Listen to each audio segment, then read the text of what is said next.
حر ابن یزید ریاحی، آپ کا نام نامی اور اسم گرامی حر بن یزید ابن ناجیہ ابن قعنب بن عتاب بن حرمی ابن ریاح بن یربوح بن حنظلہ بن مالک بن زید مناح ابن تمیم یربوحی الریاحی تھا۔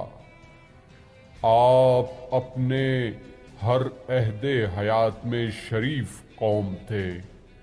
آپ کے باپ دادا کی شرافت مسلمات سے تھی۔ پیغمبر اسلام کے مشہور صحابی زید بن عمر بن قیس بن عتاب جو احوز کے نام سے مشہور تھے اور شاعری میں باکمال مانے جاتے تھے، وہ آپ کے چچا زاد بھائی اور آپ کے خاندان کے چشم و چراغ تھے۔ حضرت حر کا شمار کوفے کے رؤساء میں تھا۔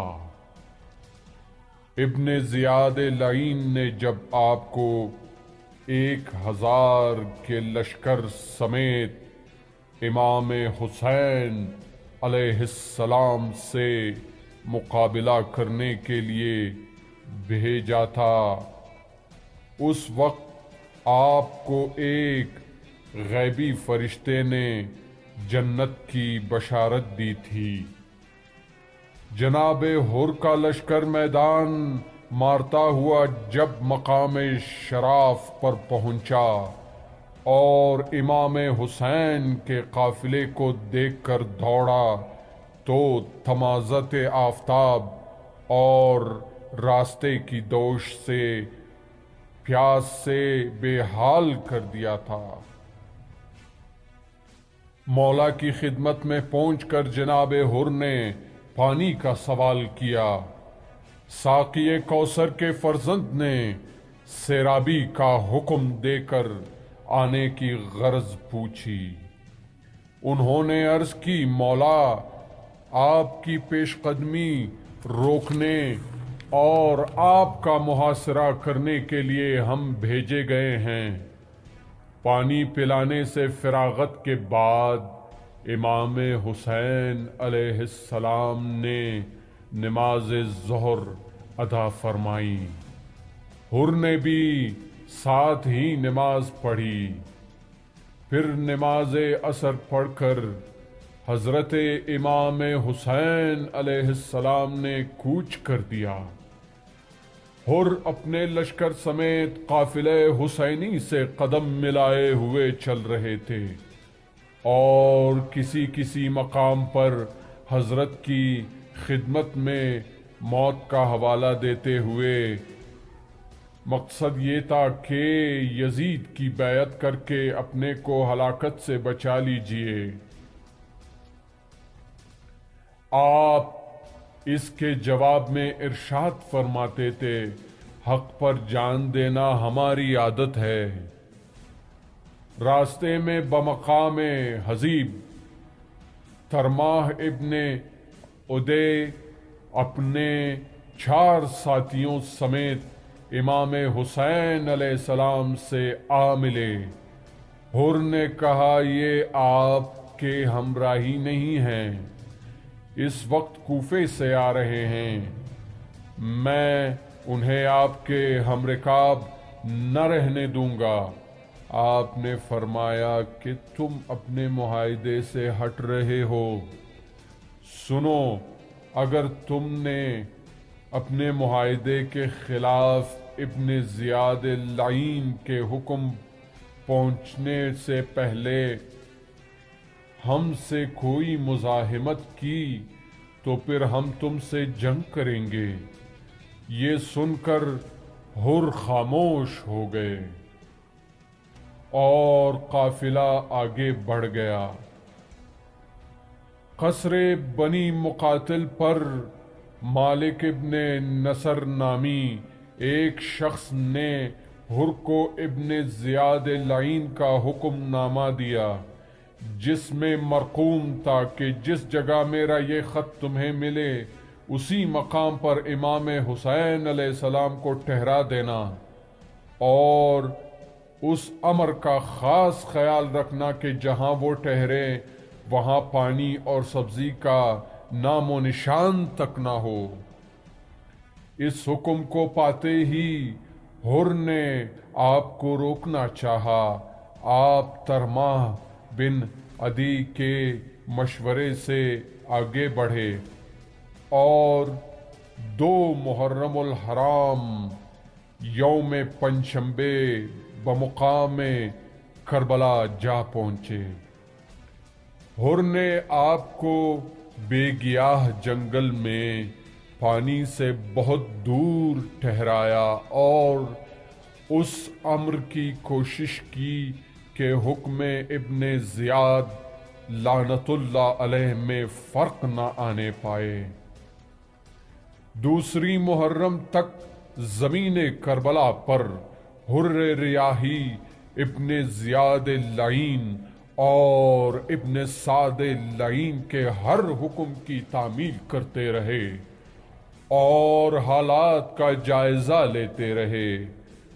صبح عاشور آپ اس نتیجے پر پہنچے کہ جنت و دوزخ کا فیصلہ کر لینا چاہیے۔ چنانچہ آپ انتہائی تردد و تفکر میں ابن سعد کے پاس گئے اور پوچھا، کیا واقعی امام حسین علیہ السلام سے جنگ کی جائے؟ ابن سعد اللعین نے جواب دیا، بے شک تن پڑکیں گے، سر برسیں گے، اور کوئی بھی حسین اور ان کے ساتھیوں میں سے نہ بچے گا۔ یہ سن کر حر خاموشی کے ساتھ آہستہ آہستہ امام حسین علیہ السلام کے لشکر کی طرف بڑھنے لگے، یہاں تک کہ امام حسین علیہ السلام کی خدمت میں آ پہنچے۔ بنی ہاشم نے استقبال کیا۔ امام حسین علیہ السلام نے سینے سے لگایا۔ حر نے عرض کی، مولا خطا معاف، میرے پدر نامدار نے آج شب کو خواب میں مجھے ہدایت کی ہے کہ میں شرف قدم بوسی حاصل کر کے درجہ شہادت پر فائز ہو جاؤں۔ مولا میں نے ہی سب سے پہلے حضور کو روکا تھا، اب سب سے پہلے حضور پر قربان ہونا چاہتا ہوں۔ اذن جہاد دیجیے تاکہ گردن کٹا کر بارگاہ رسالت میں سرخرو ہو سکوں۔ امام حسین علیہ السلام نے اجازت دی۔ جناب حر میدان میں تشریف لائے اور دشمنوں کو مخاطب کر کے کہا، اے دشمنان اسلام، شرم کرو، ارے تم نے نواسے رسول کو خط لکھ کر بلایا، ان کی نصرت و حمایت کا وعدہ کیا اور خطوط میں ایسی باتیں تحریر کی کہ حضور کو شرعاً تعمیل کرنا پڑی، اور جب وہ تمہارے دعوت ناموں پر بھروسہ کر کے آ گئے ہیں تو تم ان پر مظالم کے پہاڑ توڑ رہے ہو، انہیں چاروں طرف سے گھیرے ہوئے ہو اور ان کے لیے پانی کی بندش کر دی ہے۔ اے ظالموں، سوچو، یہود و نصارہ پانی پی رہے ہیں اور ہر قسم کے جانور پانی میں لوٹ رہے ہیں، لیکن آل محمد ایک قطرہ آپ کے لیے ترس رہے ہیں۔ ارے تم نے محمد کی آل کے ساتھ کتنا برا سلوک روا رکھا ہے۔ جناب حر کی بات ابھی ختم نہ ہونے پائی تھی کہ تیروں کی بارش شروع ہو گئی۔ آپ زخمی ہو کر امام حسین علیہ السلام کی خدمت میں حاضر ہوئے اور عرض کی مولا اب آپ مجھ سے خوش ہو گئے؟ امام حسین علیہ السلام نے دعا دی اور فرمایا اے حر فردا از آتش دوزخ آزاد خواہی بود تو فردائے قیامت میں آتش جہنم سے آزاد ہوگا۔ اس کے بعد جناب حر پھر میدان میں تشریف لائے اور نہایت بے جگری سے نبرد آزما ہوئے اور آپ نے 50 دشمنوں کو تہہ تیغ کر دیا۔ دوران جنگ میں ایوب ابن مشرح نے ایک ایسا تیر مارا جو جناب حر کے گھوڑے کے پیٹھ میں لگا اور آپ کا گھوڑا بے قابو ہو گیا۔ آپ پیادہ ہو کر لڑنے لگے، ناگاہ آپ کا نیزہ ٹوٹ گیا اور آپ نے تلوار سنبھال لی۔ علمدار لشکر کو آپ قتل ہی کیا چاہتے تھے کہ دشمنوں نے چاروں طرف سے شدید حملہ کر دیا۔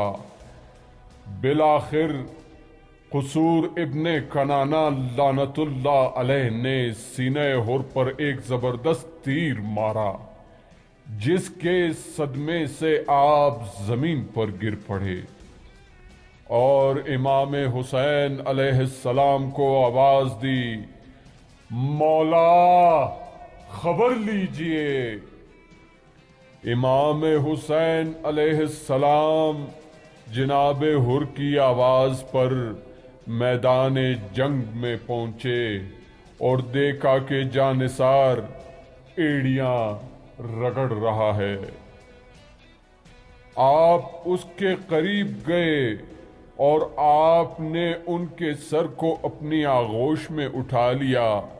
جناب حر نے آنکھیں کھول کر چہرے امامت پر نگاہ کی اور امام حسین علیہ السلام کو بے بسی کے عالم میں چھوڑ کر جنت کا راستہ لیا۔